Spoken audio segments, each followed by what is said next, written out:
મારું પાછા મારા નવા વ્લોગમાં. તો આજે આપણે આવ્યા છીએ કોટડે આપણે દેવાજ બોદરનું નાટક થાય તે બતાડીશું. પણ આ તો હજી ચાલુ નથી થયું એટલે પાર્ટ 2 એમને તમને બતાડી દઈએ. તો જોઈ શકો છો મિત્રો.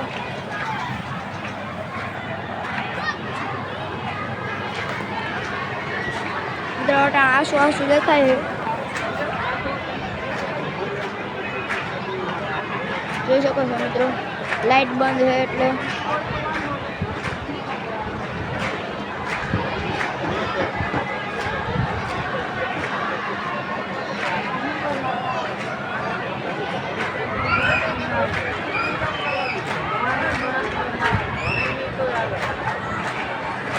મિત્રો અને બંધ થઈ ગયું છે. તો જ્યારે ચાલુ થાય તો અહીંયા આપણે તેનો બીજો વ્લોગ બનાવીશું. તો તે દેવાજ બોદરનું નાટક જોવા માટે ચેનલને સબસ્ક્રાઈબ કરી દેજો. જય હિન્દ, જય ભારત.